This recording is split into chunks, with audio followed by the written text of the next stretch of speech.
I was standing in a linen closet at my sister's wedding, holding a dress the color of a traffic cone, when I understood that my whole family had agreed on something behind my back.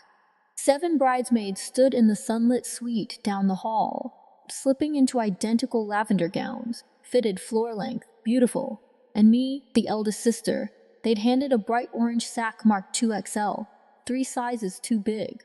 The shoulders drooped past my arms, the waist could have fit 2 of me. When I asked my sister Sloane about it, she tilted her head and smiled and said the same 5 words she'd say all day. It was the only one left. I almost drove home right then. I'm glad I didn't, because 3 hours later, a 79-year-old woman would cross a silent ballroom, sit down beside me in that ridiculous dress, take my hand in front of 200 people, and say 6 words that ended my sister's wedding before the cake was ever cut. But to understand those 6 words, you have to understand what kind of family hands their oldest daughter a clown suit and calls it a gift. My name is Brooke Bennett.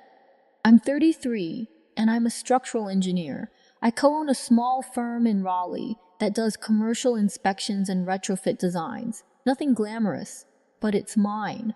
I built it from a community college transfer, 3 years of waitressing at a steakhouse, and a state university degree I paid for myself, dollar by dollar, tip by tip. My sister Sloane is 4 years younger, and she has always been the sun the rest of us orbit. She's charming, she photographs well, she has a laugh that makes strangers lean closer.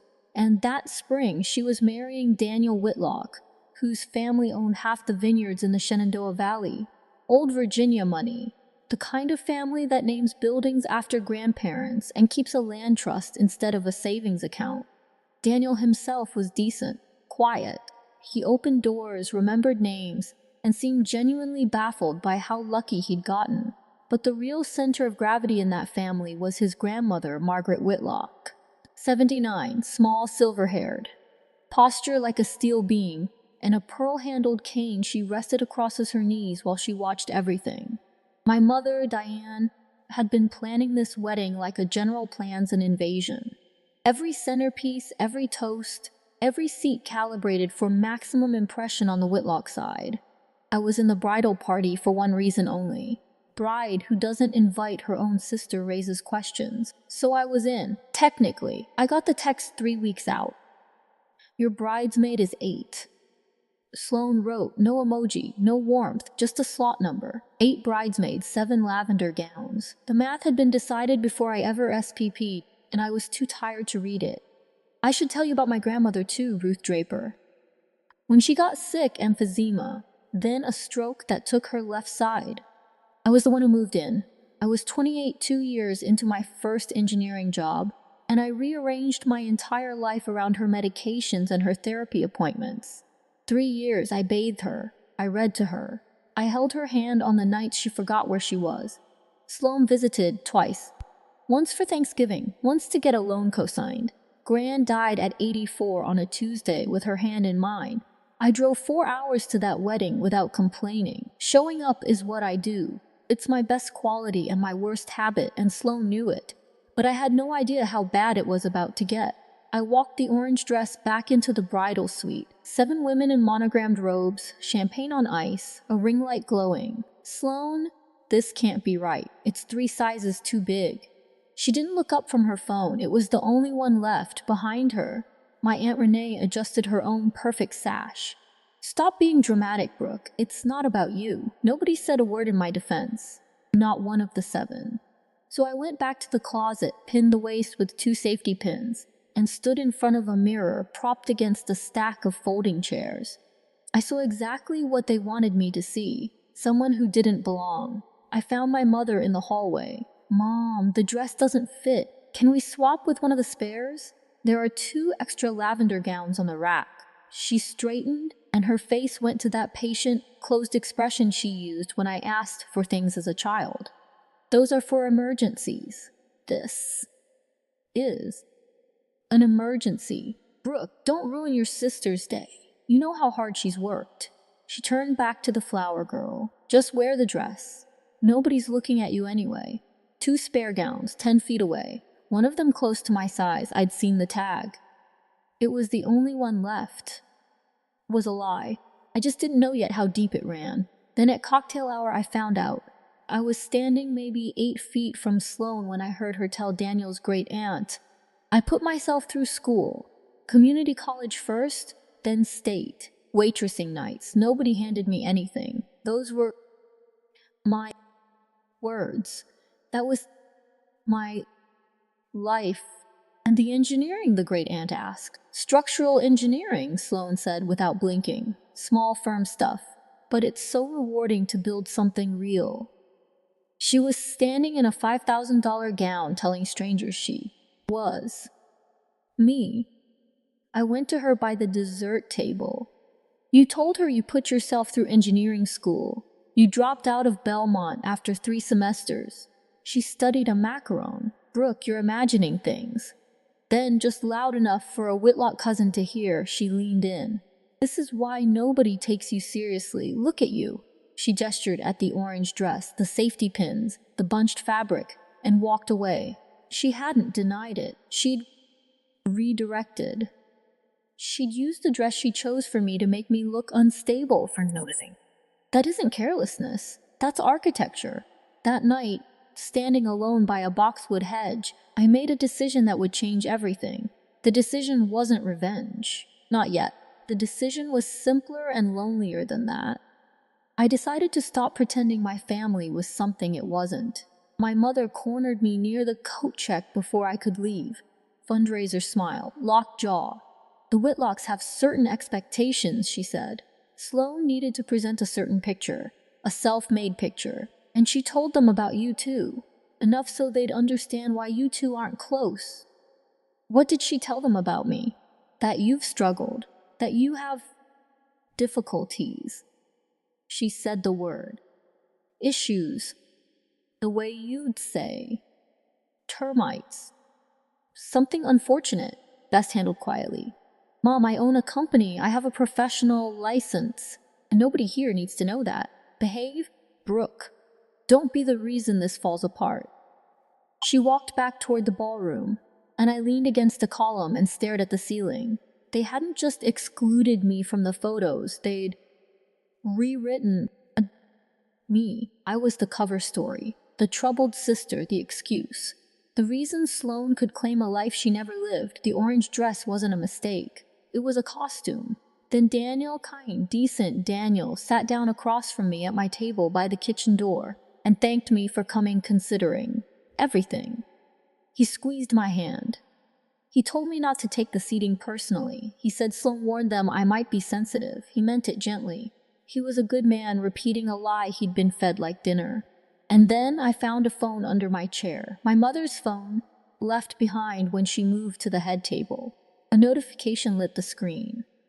Bennett Girls Group Chat. I shouldn't have looked. I swiped anyway. Renee, what about the orange one in the clearance section? It's hideous and it's huge. Diane, perfect. She'll look like she doesn't belong, which she doesn't. Sloane, make sure the photographer keeps her in the back. And one line that stopped me cold. Sloane told them I nursed Gran through hospice. They loved it. Margaret, especially. My hands started shaking. Not with anger, with clarity. I realized then, no one was coming to save me. I had to save myself. Here's what's strange. I had every weapon in my hand. I could have stood up and read that group chat to 200 people. I could have forwarded the whole thread to Daniel and let the truth do its own demolition. I could have made a scene that would echo through the Shenandoah Valley for a generation. I did none of it, because my grandmother spent her last 3 years in a twin bed in my guest room, watching cardinals through the window I'd positioned her toward. Her memory deserved better than a screaming match at a vineyard, and the moment I made a scene, I'd become exactly what Sloane had named. The dramatic one, the unstable one. I'd prove her lie by trying to disprove it, so I set the phone face down on the chair, folded my hands, and made the only move that couldn't be turned against me. I decided to stay, to sit perfectly still, to be calm where they expected hysteria. What I didn't know was that someone else had already been working, quietly, methodically, for weeks. The Whitlocks had a tradition. before any marriage that touched the family trust. Margaret personally reviewed the union, not with lawyers, not with investigators, but with phone calls. And in the weeks before the wedding, she'd made 3. The first was to the care facility where Gran received home health support. The director remembered the granddaughter who came every day, who brought cornbread, who slept in the chair during the last week. She did not remember a Sloan. The second was to NC State's Public Commencement Archive. Brooke Bennett, Bachelor of Science, Structural Engineering, 2017. No Sloan Bennett, any year. The third was to Janet Hubbard, my grandmother's neighbor of 40 years, who told Margaret everything, including the pearl earrings that vanished from Gran's dresser after the funeral. Margaret didn't confront anyone. She wanted to see how the family behaved in public, whether the lie was Sloane's alone or something they'd all agreed to stage. The orange dress answered that question. The photographer answered it again. By the time she stood up at that reception, Margaret Whitlock already knew everything. She'd just been waiting for the room to see it too. She caught me near the coat check on my way out. "I think you should stay for the toasts, Brooke. You'll want to be here for what comes after." She tapped her cane twice against the tile, a period at the end of a sentence. They had no idea what was coming. The maid of honor's toast was polished, rehearsed. She talked about Sloane's incredible journey. A woman who put herself through school, built a career with her own 2 hands, and nursed her beloved grandmother through her final days. Every word was a brick from the house Sloane had built on top of my life. I sat at table 14 in my orange dress and listened to a stranger eulogize my biographies under someone's name. "To Sloane," she said, lifting her glass, "the strongest woman I know." 200 people raised their champagne. I raised my water, and across the room, Margaret Whitlock did not lift her glass. She set down her napkin, placed both hands on her cane, and began to stand. In that family, Margaret was the signature on the last page, the one that made everything official. The conversations died, heads turned. The DJ paused. She took a young cousin's arm and walked slowly, deliberately, toward the back of the room, toward me. She lowered herself into the empty chair beside mine, the one nobody had wanted all night, and she took my hand. "Please don't get up," she said. Then she turned to the room. My mother got their first fundraiser smile at full wattage. "Mother Whitlock, how wonderful. This is my eldest. She's a bit shy, keeps to herself, you know how?" Margaret simply looked at her, didn't speak, didn't raise a hand, and my mother's sentence died in her throat. "I wasn't finished, dear," Margaret said, conversational, but the room heard the steel. She turned back to me. "Brooke, did you care for your grandmother during her illness?" "Yes, 3 years. To the end. And your degree?" "Structural engineering, NC State, and the firm in Raleigh, mine, co-owned, 6 years." She nodded, not with surprise, but with completion. The last piece of a puzzle clicking into place in front of witnesses. Daniel had turned fully in his chair. He wasn't looking at his grandmother anymore. He was looking at his bride.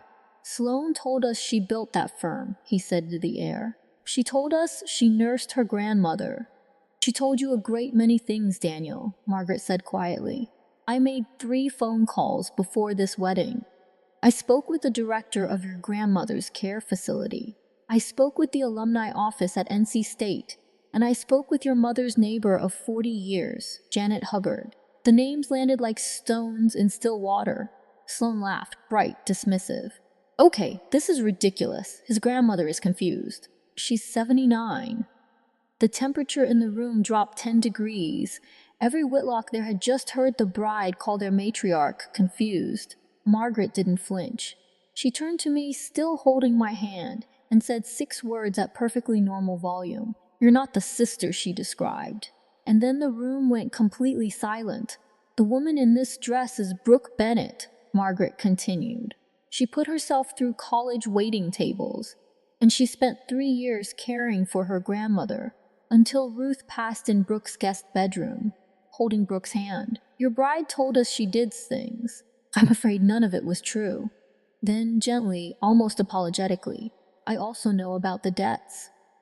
That was the fracture point, not the degree. The debts, 4 maxed cards, a personal loan, 2 months behind on rent. The reason Sloane needed Daniel. The reason for the lavender gowns, the grand entrance, the fabricated life. Daniel stood. His chair scraped, the loudest sound in the room. Sloane turned to me, and the mask came all the way off.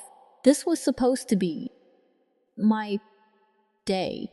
You couldn't even give me that. I didn't answer. I didn't need to. The room had already answered for me. She picked up her train with both hands and walked out the side door. It closed with a click, not a slam. Somehow that was worse. That dress had been a costume designed to make me disappear. Now, with Margaret holding my hand in front of every guest, it was a spotlight, and nobody could look away. The marriage was never finalized. The officiant never filed the license, and Daniel never signed it. Margaret withdrew the family's blessing the following Monday. I drove back to Raleigh that night, with the windows cracked and the radio off. Somewhere near Greensboro, I pulled over, changed into jeans, and left the orange dress folded on the passenger seat like a skin I'd shed. My mother called 3 days later. I let it ring. She called again. I let that ring too. 6 weeks after that, she and Sloane showed up at my office asking me to fix it, to call Margaret to cover the debts, to soften the story. I'm not going to fix this, I told them. Not because you're bad people, because you used everything I gave you, and you used it to erase me. My mother opened her mouth. I watched her start to form the word dramatic, and I watched her stop. I'm not being dramatic, I said. I'm being done. The people who hand you the ugliest dress are usually the most afraid of how you'll look when you finally stand up straight. I didn't get an apology. I got something better. I got to stop shrinking.